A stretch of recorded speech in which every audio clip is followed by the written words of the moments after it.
I'm Stefan, the BMW DIY guy, and I want to show you how you can easily install spacers onto your BMW.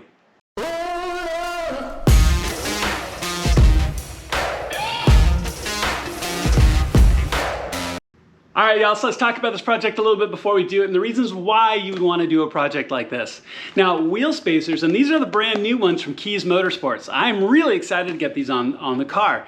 Now, wheel spacers go between your wheel hub and your tire or wheel to push them out a little bit. So each kit has a spacer plus longer lug nuts because you're gonna need them.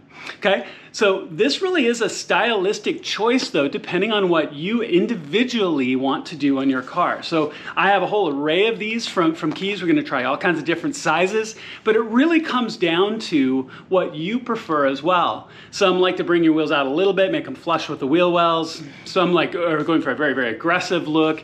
Your car is lowered at all, it's gonna change these variables quite a bit. So this really can be a very personal choice as you go through it.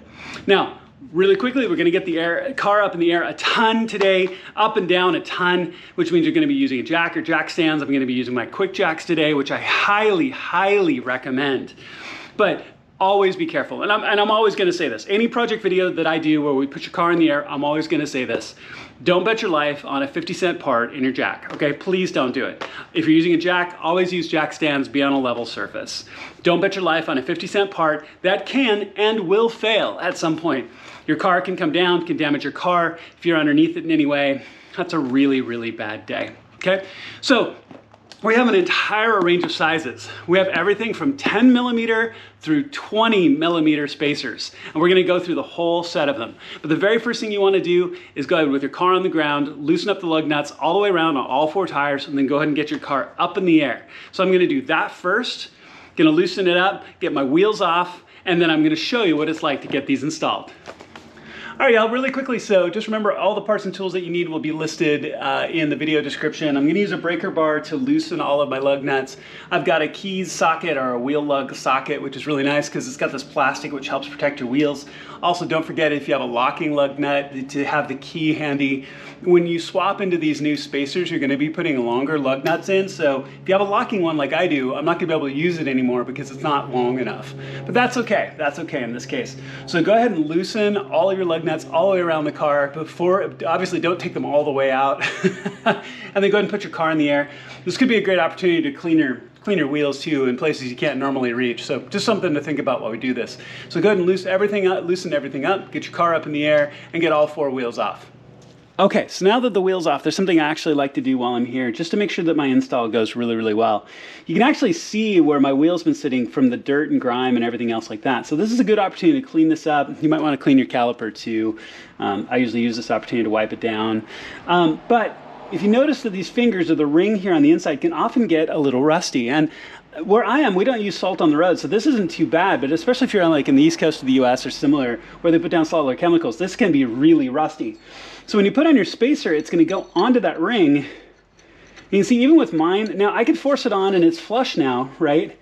But I always clean this up. So before you put your spacers on, go ahead and use like a Dremel with a wire brush or a steel brush if you have it, and just get this cleaned off. Just get the worst of it cleaned off so the metal's clean and smooth, so you don't have any problem going and put your spacers on. So go ahead and run around, clean up all four of these, and then let's look to what it's gonna be to fit on the spacers. Okay, y'all, so the install of this is actually really, really simple, and I think the more important part of this is going to be showing the different sizes on my car as I go through. And I'm not going to, go walk through the install of every single one of these sizes. I'm going to show you how to do it once on both front and rear, because it's going to be the exact same process. Now, the actual install of the hub itself really is exactly that simple, and I'm just lining it up with the bolt holes, right?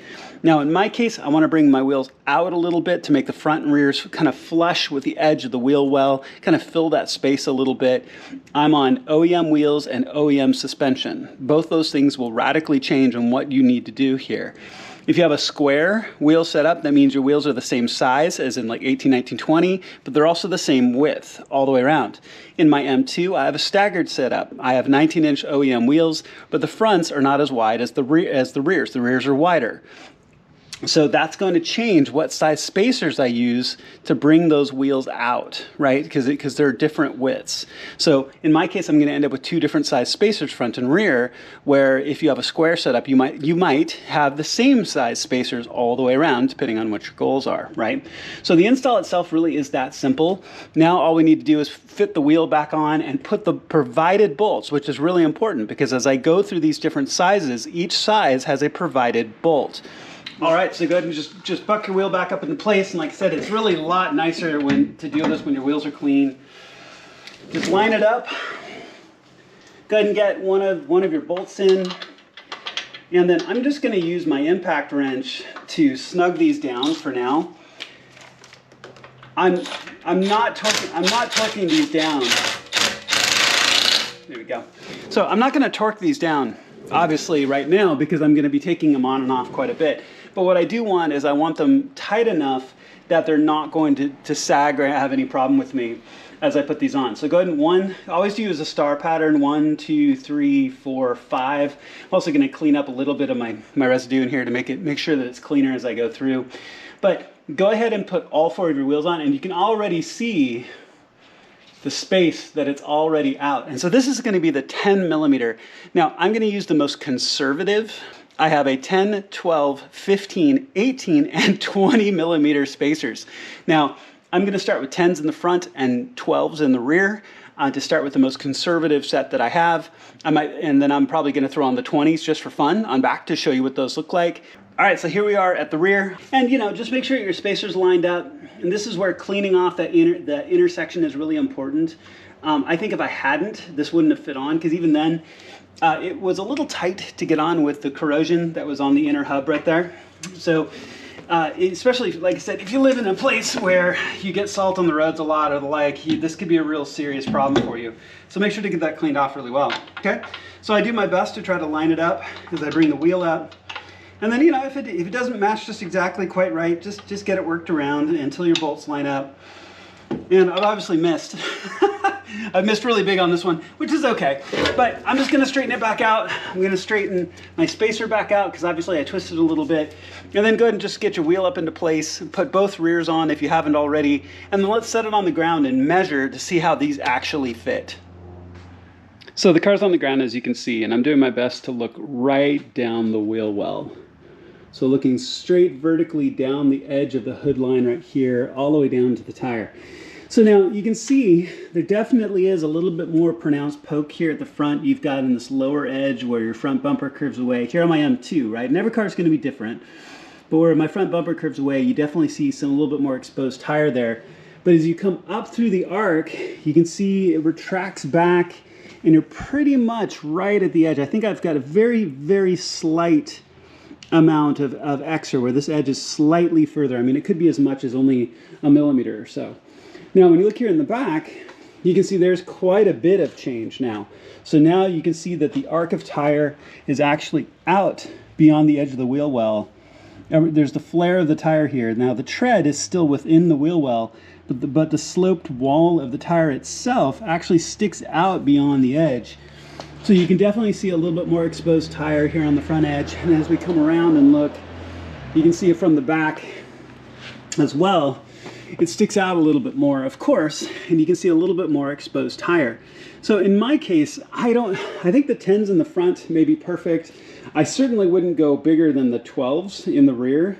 I might even do 10s if I had them on hand, but I'm gonna take a long look at the 12s and see if they fit as a specific recommendation. Because yeah, see now if you look exactly down the edge right there, you can just see a little bit of the exposed edge of the tire. I absolutely wouldn't want tread out exposed beyond the edge of the wheel well. Talking about stock height really quick, that's especially important here on the fronts, because again, your wheels are gonna turn. So the further your wheels come out, the further, they have that matching arc of the wheel well itself with the matching arc of the tire.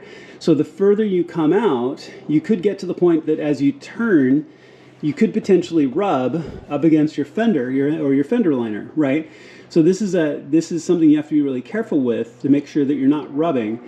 At OEM height, I'm not as concerned about it quite as much. I mean, I've only come out just a little bit. I should be fine, but it is something to keep in mind if you don't have OEM height or you have custom suspension you know, coilovers, different wheels, that sort of thing. But this really isn't going to be a balancing game. So just for fun, let's throw the 20s on the rear just to see what it looks like. It's going to be crazy. There's no way I'd run that way, but let's just see what it looks like.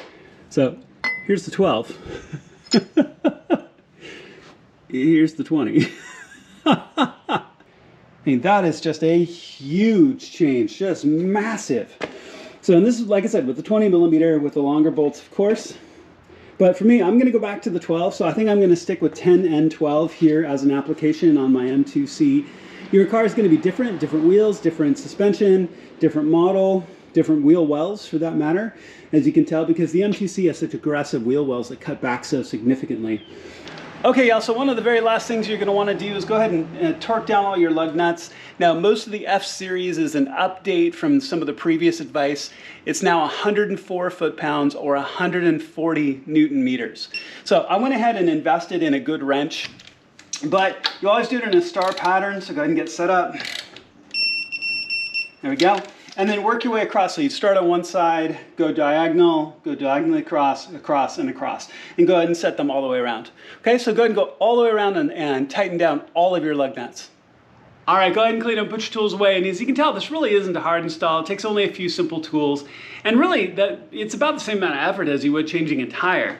Now, the one thing you want to do is make sure to do the research beforehand. Try to decide what size may be perfect for you. You can always reach out to Kies Motorsports before you place the order. Go ahead and talk to them. I'm sure they're going to have some great advice depending on your model, depending on your ride height, depending on your wheels. They can give you some really intelligent advice on what size is probably perfect for you. Now, the other thing I did is I took all of my OEM bolts. I took one of my boxes. I took the bolt trays out, put all the bolts in one, turned the bolt tray the other way, and put all the bolts in here, including my locks, right? Because I've got those locking hubs as well. So I put everything in one place so I don't lose them, just in case I ever want to switch back or want to change my setup. I know where all my parts are and I won't lose them. So thank you so much to Kies Motorsports for this fantastic project. It's really going to make a difference on my car. I think it's going to look really, really good. I think this would be great for your car too, and something you should definitely explore. Please click like and subscribe. It makes a huge difference to my channel, and I have so much content coming that I can't wait to bring to you. I'm really excited about it. Thank you so much for watching, and I'll see you on my next project.